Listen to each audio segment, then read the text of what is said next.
odcinku. Strzelanina przed Lombardem. Mordę. Pogotowie? Była strzelanina. Roman się zakochuje. Co za kobieta. Muszę Betonowi powiedzieć, żeby jej pilnował. No i w ogóle coś dowiedzieć się o niej, podpytać. Nad kim ty się tak rozmarzyłeś? Nad świadkową. Hofer ma nowy pomysł na swoją twórczość. Owładnęła mną idea, projekt artystyczno-biznesowy, a nawet psychologiczno-terapeutyczny, swego rodzaju interdyscyplinarny ensemblage.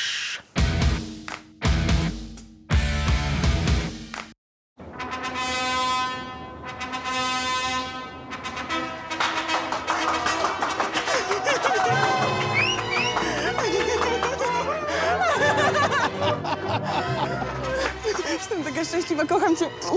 Proszę państwa, a teraz proszę po kolei, tak? Wszyscy zdążymy. Kwiaty i prezenty tutaj, do pięknej pani świadkowej. No i do mnie oczywiście. Tu jesteśmy, tak? To proszę, no zaczynamy. Córcia, Marcin, no bądźcie szczęśliwi. Trzymaj, Romuś. Dziękuję, mamusiu. Oj. I wytrwajcie w takiej miłości jak do tej pory, aż do końca życia, no. Dbaj o nią, proszę cię. No jasne, mamo, no. Kochani, no oby wam się... Ja nie umiem gadać życzeń, no, ale życzę wam jak najlepiej, a ty dbaj o nią. Tato, no oczywista sprawa. Twoje serce, moje serce masz już do końca, bo my, Benki, musimy trzymać się razem. No tak, ja Bania, pan Benek. A jakby ci ten duży podskakiwał, to tylko do mnie zadzwoń. Tylko do mnie zadzwoń. Nie trzeba, radzę sobie. Terenia zawsze chciałem mieć córeczkę, no i doczekała się. Bądźcie szczęśliwi, moi kochani. No i dużo wnuków sobie życzymy. Kochani. Dziękujemy. Jeszcze. Dzięki, mamo. Dziękuję.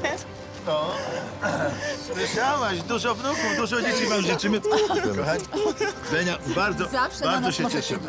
Dziękuję. Romuś, przejmuj. Dziękuję, panie Kazimierzu. Naprawdę. Najlepszego. Dzięki. Tuzin. Dziękuję. Proszę kochana, bądźcie szczęśliwi, kochajcie się. Dzięki, naczelnik. Gratulacje, Beton. Najtrudniejsza sprawa w twoim życiu, nie do rozwiązania. Wręcz przeciwnie, rozwiązanie za parę miesięcy. A pani go trzyma krótko, bo taki narowisty jest. Gdzie? Tam chyba pan go nie zna. Wszystkiego dobrego. Dziękujemy. No i zostałam żoną Marcina. Jejku, jak ja długo o tym marzyłam. I to się stało. Tamten moment zapamiętam na pewno do końca życia.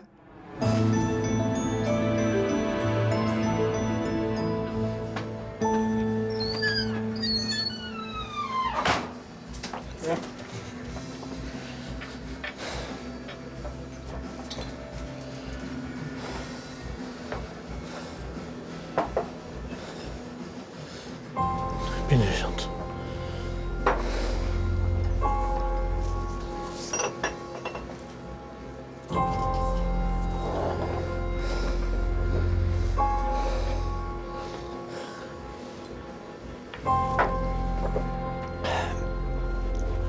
Jeszcze raz.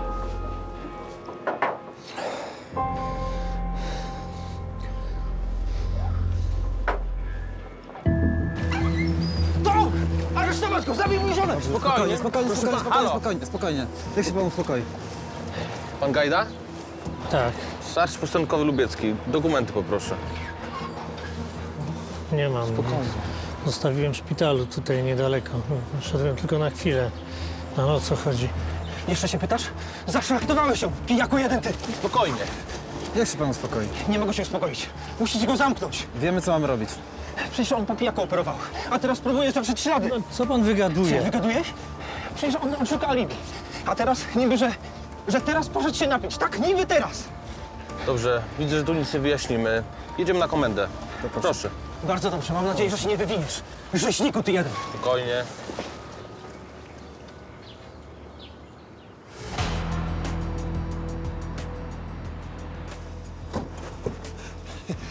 Teraz zapraszamy państwa do domu weselnego. Za kościołem jest autokar. To kto chce, proszę skorzystać. My pojedziemy przodem, no żeby bramę otwierać, dobrze? Flaszek nam wystarczy na wszystkie bramy. Znam tutejsze obyczaje. Musimy być przygotowani na prawdziwe zasieki.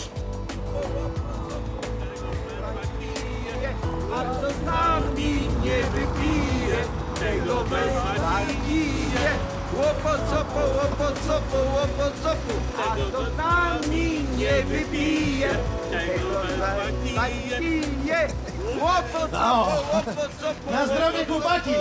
Za zdrowie mojej siostry! No.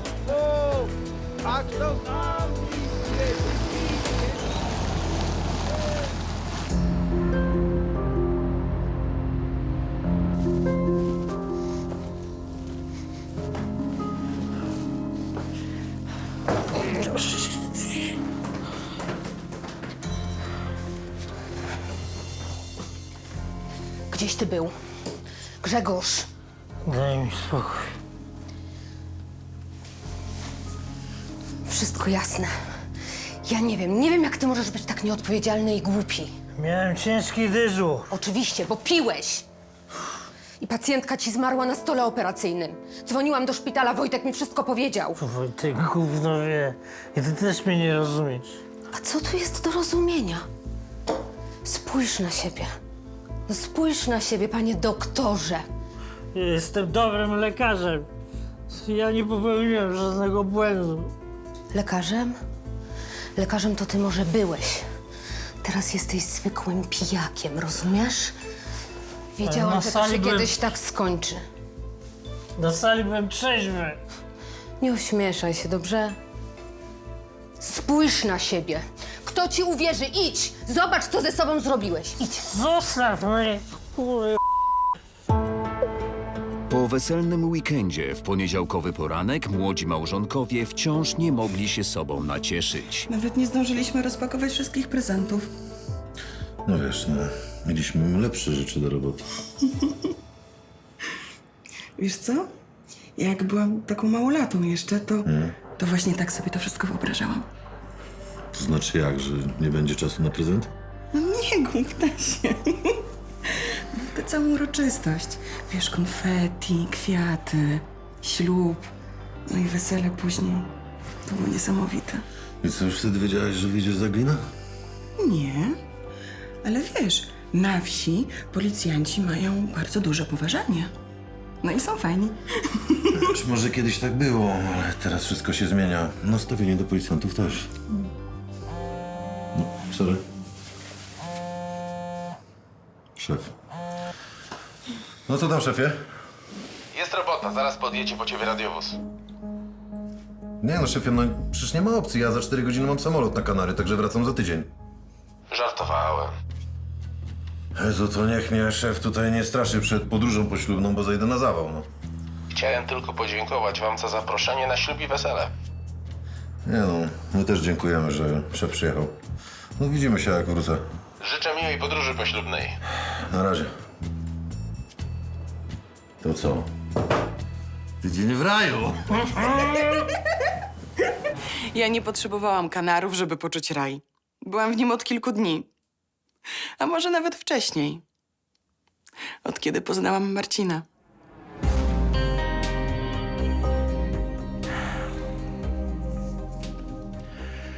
Dziękuję. I do widzenia.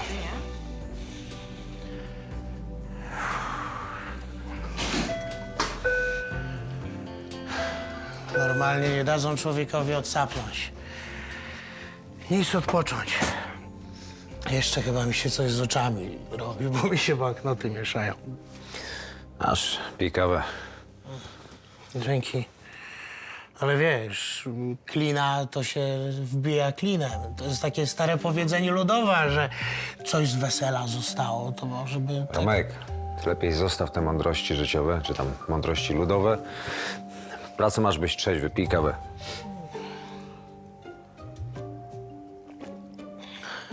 Co za kobieta. Co, gdzie? Muszę Betonowi powiedzieć, żeby jej pilnował. No i w ogóle coś dowiedzieć się o niej, podpytać.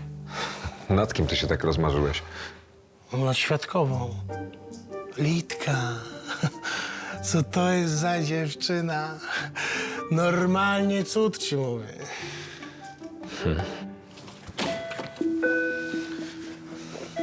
Dzień dobry. O, widzę, że jest i swojak. Pan to się chyba czuje dzisiaj tak jak ja. Tylko wygląda trochę gorzej. Roman ledwo zipał po weselnym weekendzie, ale mimo wszystko sobie radził. Obiecał Beni, że ją zastąpi, no więc musiał dotrzymać słowa. Dzień dobry.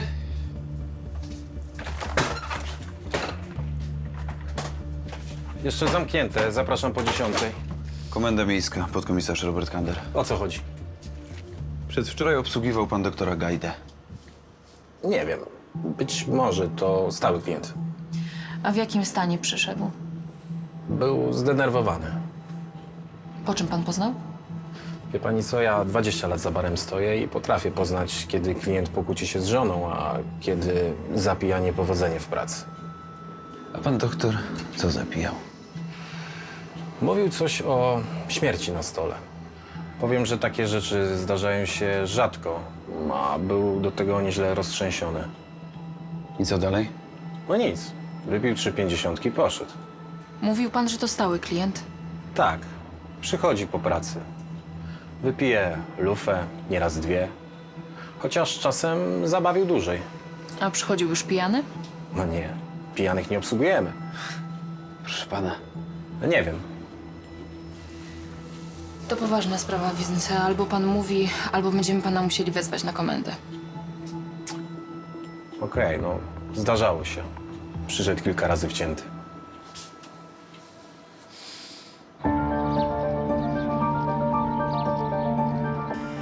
Przyjmiecie panowie takie cacko w zastaw? Proszę pana, bardzo chętnie, ale jak pan będzie w lepszym stanie. A znaczy w jakim stanie? Co się panu mój stan nie podoba? No, przykro mi, ale nietrzeźwych osób nie obsługujemy. Jakie to ma znaczenie? Pijany człowiek nie odpowiada za swoje czyny, a to jest transakcja finansowa. Ludzie, no nie robcie szopki. No ja normalnie tu mam pieniądze, tylko teraz chwilowo nie mam, no. Przykro mi, takie mamy zasady, a to jest bardzo droga rzecz. To chyba lepiej dla was, nie? No zlitujcie się, no nie będę przecież po ulicy ganiał ludzi i pytał, kto chce kupić zegarek. No Mariusz, no daj spokój, no trzeba pomóc człowiekowi. No właśnie. No i interes dobry zrobimy. Przykro mi, zapraszam, jak pan wytrzeźwieje.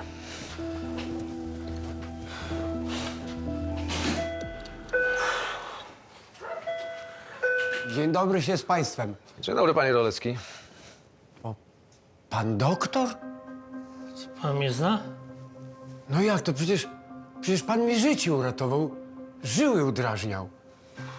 Słuchajcie, to jest najlepszy chirurg pod słońcem, pan doktor Gajda. No a co to szalonego pana doktora sprowadza w nasze skromne progi? Nagła potrzeba. No. Potrzebuję zostawić zegarek, ale nie chcą przyjść. Pan jest nietrzeźwy.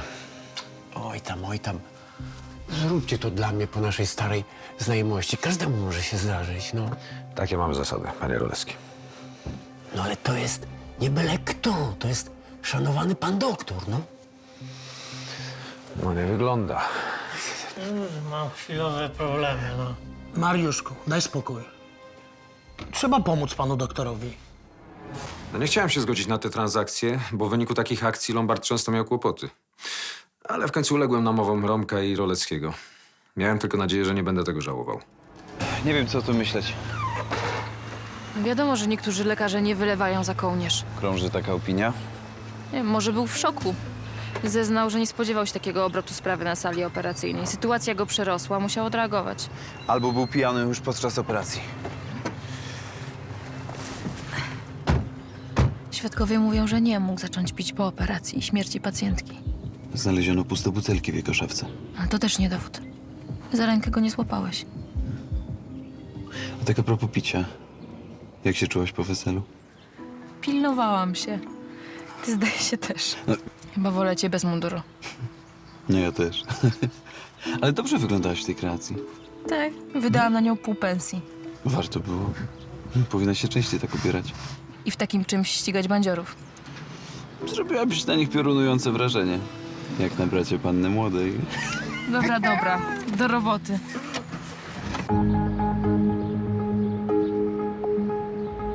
Jeszcze raz dziękuję, panie Mariuszku. Naprawdę. Panie Rolecki, to było pierwszy i ostatni raz. Ale trzeba było pomóc panu doktorowi, nie? Musi mieć jakieś problemy, że się z nim tak porobiło. Jak go widziałem w szpitalu, to jak jakiś gwiazdor filmowy. A tu... Tak. Wódko, pozwól żyć. O, właśnie. Panie Rolecki, a pana co sprowadza do nas? Ale ja tak po drodze wpadłem, byłem tutaj za rogiem u Wacka w lumpeksie garnitur oddać. No, rzeczywiście wystroiłeś się jak ten, stróż Boże Ciało. No właśnie. Przyszedłem jeszcze raz podziękować za zaproszenie na ślub, nie? A tu pani Beni nie ma. O, Benia to już pewnie paznokcie obgryza. Dlaczego? No pierwszy raz samolotem leci.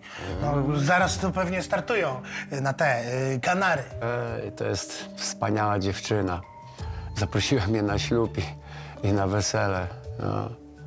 Takiego lumpa jak ja. I nie wstydziła się i pamiętała o mnie. Wspaniała jest ta twoja siostra. To u nas rodzinne. Co niby? Gościnność. Rolecki pokazał prawdziwą klasę. Niby taki prosty człowiek, a potrafił okazać wdzięczność. To jest gość.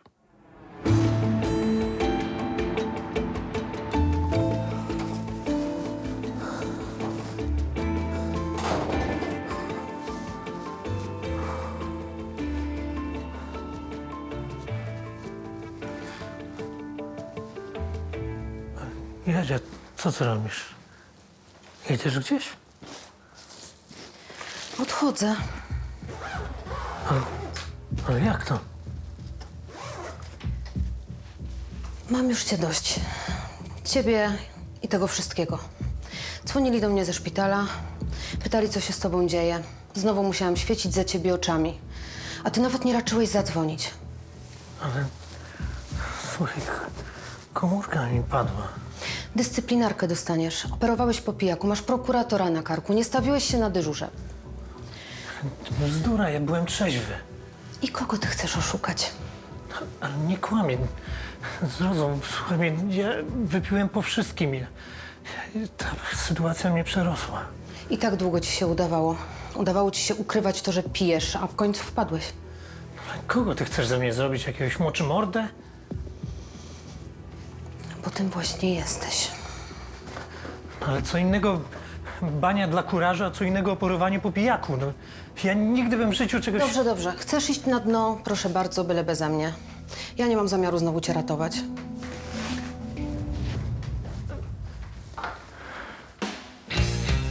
O, wreszcie koniec szychty. Teraz czas na relaks.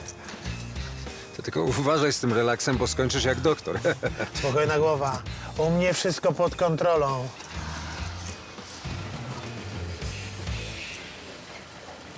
Panowie, mam auto w zastaw, weźmiecie? Weźmiemy, ale nie dzisiaj. Co? No, jak to nie dzisiaj, to kiedy? No właśnie zamykamy. Proszę przyjechać jutro rano. Panowie, ale co to za biznes? Jak wy chcecie zrobić z takim podejściem do klienta? Takie transakcje robi się w dzień. No przecież trzeba obejrzeć samochód, sprawdzić dokumenty, legalność. Wierzcie mi, auto jest legalne. Musicie mi pomóc, mam nóż na gardle. A co pana tak przypiliło? Mam dług, mam spory dług, a termin zapłaty mija dzisiaj. No to jeden dzień pana nie zbawi. Naprawdę, zapraszam jutro rano, załatwimy sprawę. Jutro może być za późno. To nie jest zwykła pożyczka w banku. Proszę was, zróbcie wyjątek. Ale nie ma żadnych wyjątków. Panie, teraz czas na relaks.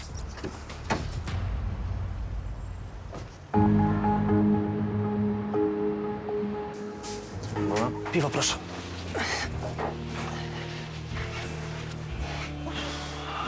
Coś mały ruch tu macie. No, akurat dzisiaj tak pustowo. Przy takim niewielkim ruchu. Dzięki. No przy takim niewielkim ruchu, no to pewnie kojarzy pan niektórych z klientów, co? No, zależy. A tego gościa, co to był w sobotę w w kitlu takim lekarskim. A potem go policja zawinęła. Zna pan? Tyle o ile. Niezła oliwa z niego, nie? Taki klient to skarb. No bywają lepsi. Też takie bandziory? Nie, to jest porządny bar. Pewnie przychodzi tu codziennie, zachlewa mordę, potem wraca do szpitala i ludzi zaczyna. Co? Rano też na setkę wbija, nie? No, o czym pan mówi? Pieprzony doktorek. A policja to z nim jak z jajkiem, bo to niby lekarz, chirurg. Rzeźnik, nie chirurg. Uwierzy pan, że oni go po prostu po przesłuchaniu wypuścili? Widocznie nie mieli na niego nic. Nie broń go pan, on musi ponieść konsekwencje śmierci mojej żony. Co pan opowiada? Żonę mi zamordował, kur...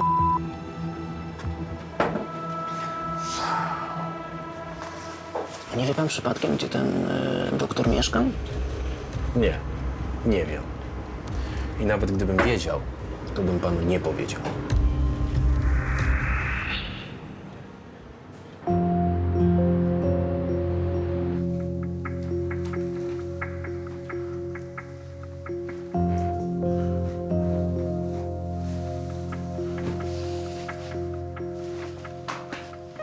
Grześ.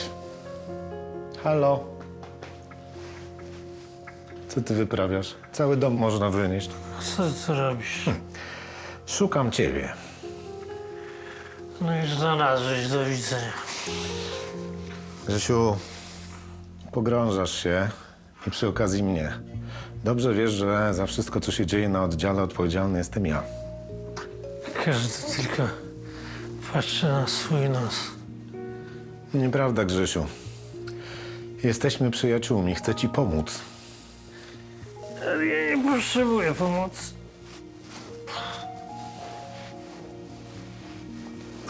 I co? I tak masz zamiar siedzieć tu w tym wyrku?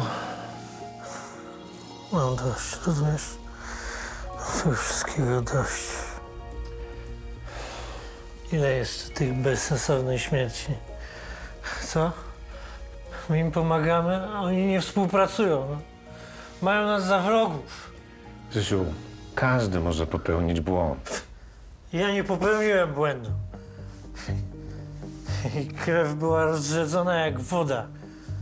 Wynik INR po naszym badaniu skoczył w kosmos. Wiem, widziałem wyniki badań.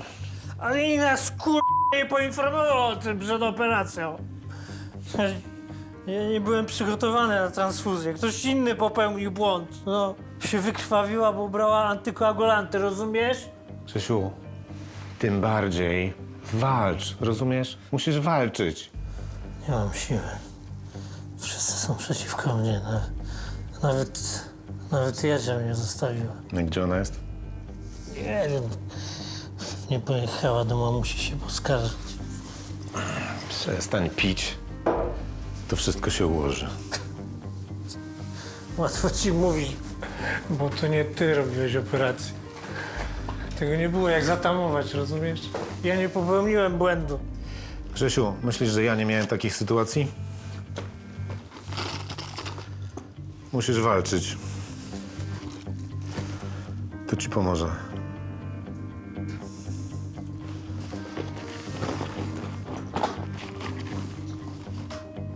Zrób to, chłopie.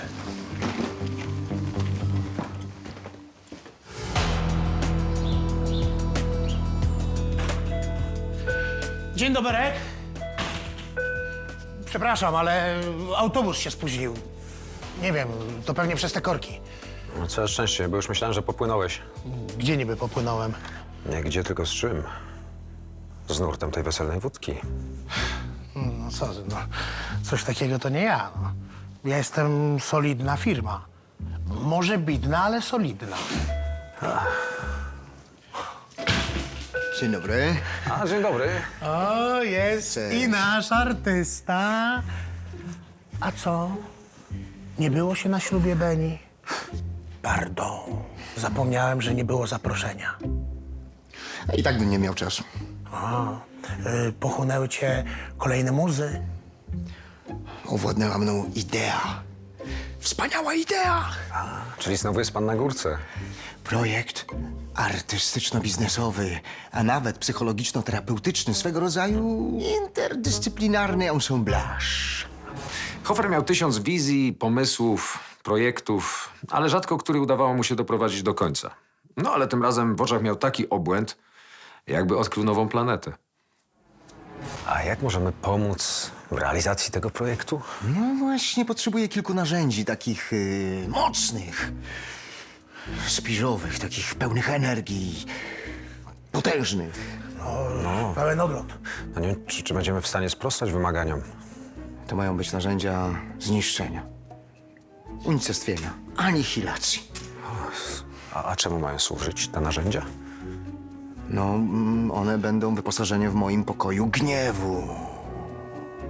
Nie, pokoju furii. Tak, komnata furii. Hofer, a ty dobrze się czujesz? Pokój ten pozwoli ludziom w odbudowaniu ich zdruzgotanej przez cywilizację psychiki. Umożliwi nieskrępowany powrót do najbardziej pierwotnych, atawistycznych skłonności. No, uspokoi splątane nerwy. No dobra, ale do czego? No, co to mają być za przedmioty? Wiertarka, młot pneumatyczny i piła szablasta. No. I może kilof? Artysta, co zamienił pędzel na młot udarowy. Odlot normalnie. Ale brzmiało to troszeczkę niezdrowo. Mieliśmy obiekcję, czy dawać mu te narzędzia. No ale cóż, business is business.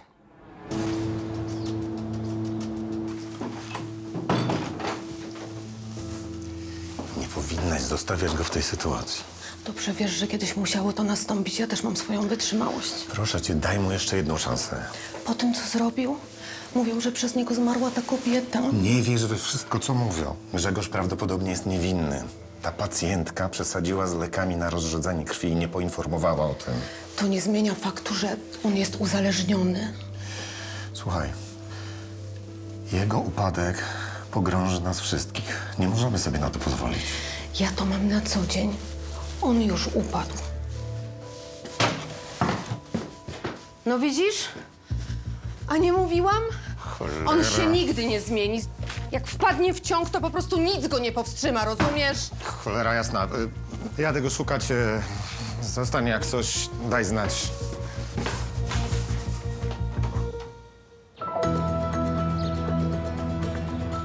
No, Hofer, tylko sobie ubaniał tego i tym sprzętem. Dzięki. Dobry. O, witamy pana doktora. W czym możemy pomóc? No, dzisiaj to nie będziesz problemu z obsługą. No, wczoraj się chyba trochę wygłupiłem, ale miałem złą passę. No, dzisiaj już doszedłem do siebie. A proszę się nie martwić. Każdy od czasu do czasu ma słabszy dzień. Życie. No tak, życie nie oszczędza. Ale zdaje się, że pan chciał odebrać zegarek, tak? Tak, no, wiele dla mnie znaczy. No, nie chciałem czekać z jego odzyskaniem. Wie pan, po pijaku człowiek robi różne głupoty. Wczoraj chciałem postawić koniecznie kolejkę nowo poznanym znajomym. A dzisiaj nawet nie wiem, kto to był.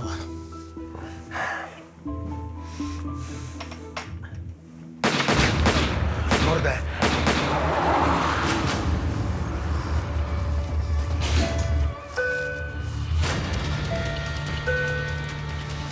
Pogotowie? Była strzelanina. Jest ranny, Lombard przy ulicy Cichej. No tylko się pośpieszcie, bo mocno krwawi. Może się przyda. Super, dawaj tutaj. Dostał w płuco. A ty załatw jeszcze reklamówkę. Że co? No, torebkę foliową, no. Szybko, dawaj. Niech pan tutaj przyciska. Dobra, trzeba to zapchać. Trzeba zapchać tą ranę. Dobra. Wydawało mi się, że czasy załatwiania porachunków gangsterskich dawno minęły. Ale jak widać, w niektórych środowiskach moda na takie załatwianie spraw nadal istniała. Puls słabnie. Pacjent natychmiast musi się znaleźć na sali operacyjnej. Doktorze, my już przyjmujemy pacjenta. Dobra. Dobra, niech pan wejdzie. Dobra. Zajmiemy się już transportem pacjenta. Niech pan przejdzie w stronę nóg.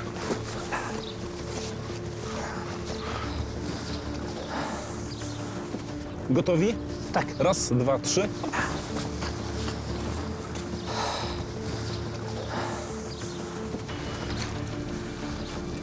Dobra, dajemy panowie, dajemy, szybko.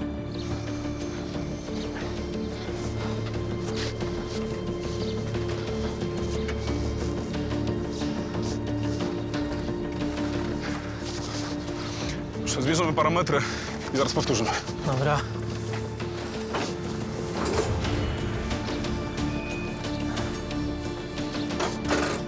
No dobra, zresztą pojadę z wami. Przydam się na coś. Niech pan siada.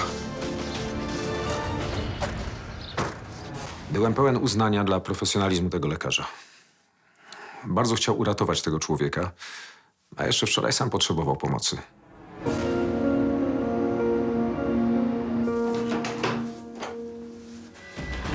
Dobry wieczór. Dobry wieczór. Zastałem doktora Gajdę A pan w jakiej sprawie? w sprawie konsultacji medycznej. Konsultacji? Tak, to bardzo pilna sprawa.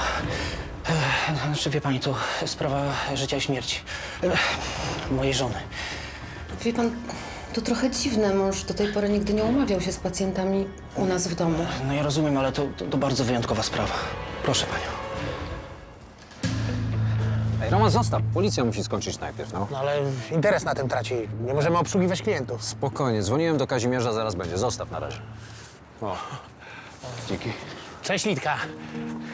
Cześć. Świadkowa z Giwerą. No, od razu czuję się bezpieczniej. Jak to było? Normalny Meksyk. Prawdziwe Chicago, no. O mały włos byłoby po nas. Policjanci mówili, że to jakieś porachunki. Widziałem kiedyś porachunki u nas na wsi, pod remizą. Ale żeby coś takiego i to u nas pod Lombardem? Masakra. I to prawdziwa. Musimy zgrać materiał z waszego monitoringu. Sprawcy na pewno się tam zarejestrowali. No na pewno tak. A wiecie już, o co chodziło? Znamy tego postrzelonego. Handlował narkotykami. Możliwe, że brał towar i się nie rozliczał, no i go dojechali. Ale na razie nie możemy nic więcej powiedzieć. Panie Robercie, puśćcie pana. Dzień dobry wszystkim. Cześć, szefie. No i co znowu? Za długo był spokój, tak? No tak, ale na szczęście Lombard nie ucierpiał. No i my też. No ale dlaczego akurat tutaj? Już nie mają gdzie do siebie strzelać? Przypadek. No jasne. Lombard zawsze przyciąga takie przypadki. Klient chciał zostawić ten samochód. No dobra, chodźmy do środka. Prawdę mówiąc, to miałem moralniaka. A gdybym poprzedniego wieczoru obsłużył tego chłopaka, to być może nie doszłoby do tragedii. No. Ale skąd mogłem wiedzieć? Mocno oberwał. Wszystkie kule w ciele. To musi być zawodowiec. No, a ten facet przeżył? Jeszcze go operują, ale wygląda na to, że ten lekarz uratował mu życie szybką interwencją. Jaki znowu lekarz? Klient, no wiesz, był akurat w Lombardzie. I całe szczęście, że był. Zadziałał bardzo profesjonalnie. Proszę. O, zmarzła nam dziewczyna. I tutaj dla szefa też mam. No, dziękuję, Romcio, dziękuję. No co? No wy nie chcieliście. Dobra, już się zegrało. Proszę bardzo. Tak, to my to sobie jeszcze na spokojnie przejrzymy u nas. No tak, tak. Lidio, Tak? może byśmy gdzieś po pracy wyszli na kawę albo piwko strzelili. Dzięki, ale widzisz, jaki mamy młyn. No. Nie bardzo. Tak, no ale no nie mówię teraz. To znaczy, że w ogóle kiedyś. Zobaczymy. Ech, ta Licia. Nawet odmówić umiała tak, że nie było mi przykro. A z takich pięknych ust to nawet przykrych słów miło posłuchać.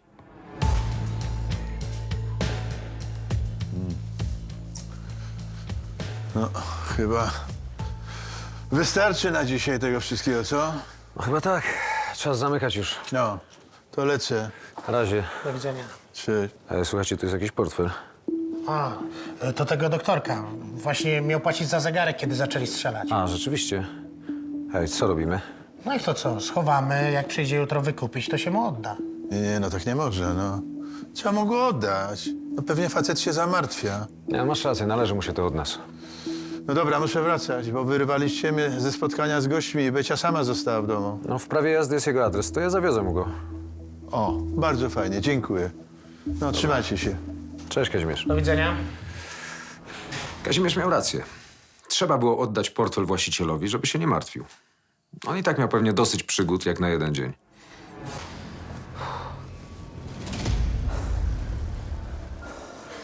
Witamy pana doktora. Spokojnie, człowieku, o co chodzi? Co chodzi? Zaraz zobaczysz mordercę. Ale co pan chce zrobić? Będziesz cierpiał tak jak ja. Ty zabijesz mi żonę, to ja zabiję twoją. Ale porozmawiajmy, przecież tak nie można.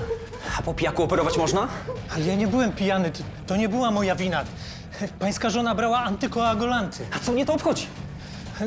No nie mieliśmy takiej informacji. W takim stanie krwi, jaki miała, w ogóle nie powinna się odbyć ta operacja. Przestań mi mydlić oczy, doktorku. Mówię jak jest. Zamknij się! To miała być zwykła operacja przepukliny, a ty ją zabiłeś, gnoju. Ale to nie była moja wina, zrozum. Dość tego. Ale to będzie morderstwo. Nie wywiniesz się z tego. jedno! Nie musi pan tego robić. Ani kroku. W domu doktora trafiłem w sam środek dramatu. No, sytuacja totalnie mnie zaskoczyła, ale chyba pojawiłem się w samą porę. Nie ruszać się. Dlaczego pan chce to zrobić? To morderca. Zabił mi żonę. Przecież pan wie, że to jest nieprawda. Ale ona nie żyje. Ja wiem, że pan cierpi i szuka pan wytłumaczenia. Ale zemsta to nie jest dobra droga. To wszystko jego wina. Gdyby nie był pijany, ona by żyła. Ja byłem trzeźwy. Zamknij się! Pan doktor dzisiaj uratował życie człowiekowi, bandziorowi. A co mnie to obchodzi? Nie zastanawiał się, kogo ratuje, po prostu ratował człowieka. I myślę, że tak samo było z pańską żoną. Ale ona nie żyje. Ja robiłem wszystko, co było w mojej mocy. Ten zgon mnie pokonał, dosłownie i przenosi. Ja po tym wszystkim musiałem się napić. Łamiesz?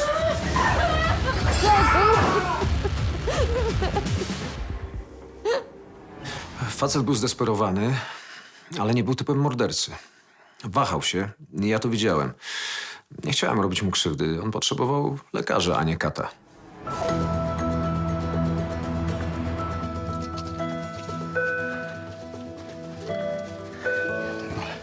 Dobrze, że już jesteście. O, cześć! OMC Szwagier. No mało co. Co się tak przypyliło? Potrzebuję fachowca. Muszę przemodelować mój gabinet Furii. Kilka technicznych poprawek. No to dzięki, że o mnie pomyślałeś, ale wiesz, teraz trochę w niedoczasie jestem. Co? Nie myślałem o tobie. No, jak? Przecież powiedziałeś, że potrzebujesz fachowca. No. No to... Ciebie bym nie wziął nawet jak miał sam mur chiński malować. To po coś przylazł? Na miarę do ziutka. Chciałem, potrzebuję, no bo on to zna się na wszystkim. Kogoś takiego potrzebuje. W tym ci akurat nie pomogę. Ja ci zaraz dam. Dzięki. No, na razie.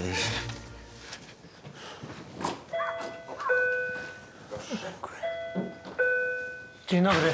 Dzień dobry. Chciałem zakończyć sprawę z zegarkiem. No, mam nadzieję, że już bez przygód. Ale przede wszystkim chciałem panu podziękować za pomoc.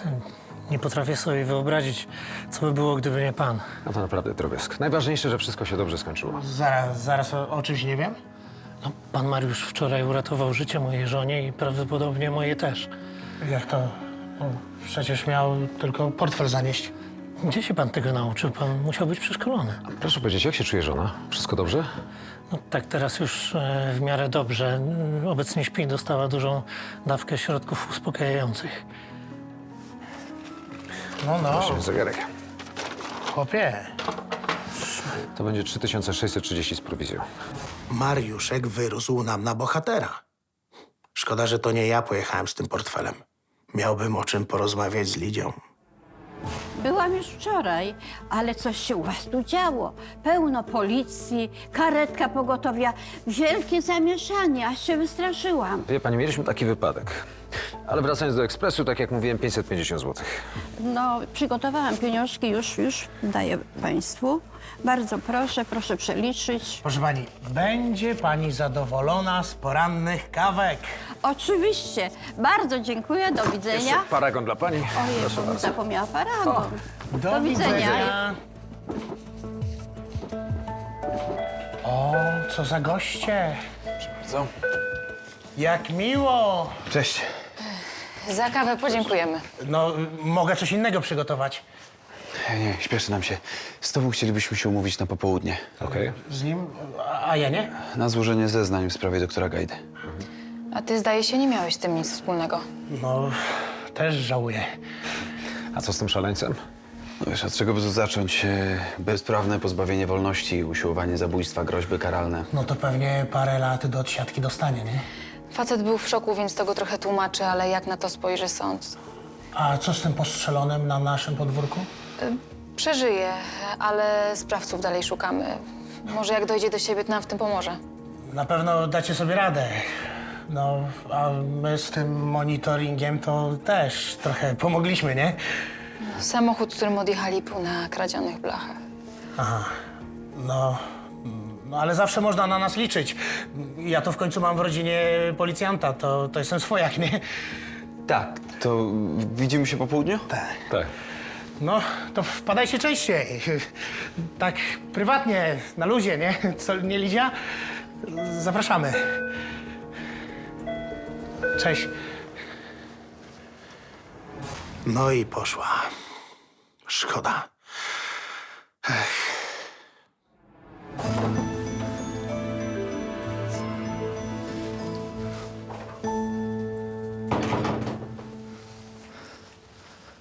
Kochanie, przepraszam cię. A który to już raz? To, co się stało wczoraj, dało mi naprawdę dużo do myślenia. I co w związku z tym? Czuję, że to był jakiś sygnał dla mnie. Ja żałuję, że tak cię to zabolało, ale uwierz mi, ja naprawdę chcę się zmienić. Ja wiem, że może trochę za późno, ale przecież lepiej późno niż wcale, prawda? Uwierz mi, ja będę się leczył. I zaczniemy wszystko od nowa.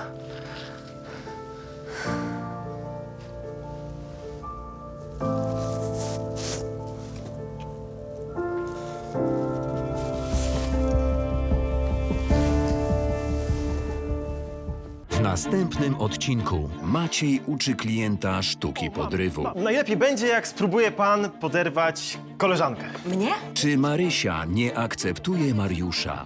Ten pomnik będzie kosztował 8 000. Co o tym myślisz? Zostaw. To nie jest jego sprawa. Marysia, proszę cię. Nie tym tonem. Klientka Lombardu zbiera pieniądze na ważną dla niej operację. Ile mogę dostać za to wszystko? Pod zastaw to będzie... Nie, ja nie chcę zastawiać, chcę sprzedać. Więcej informacji o serialu na naszej stronie na Facebooku, Instagramie i TikToku.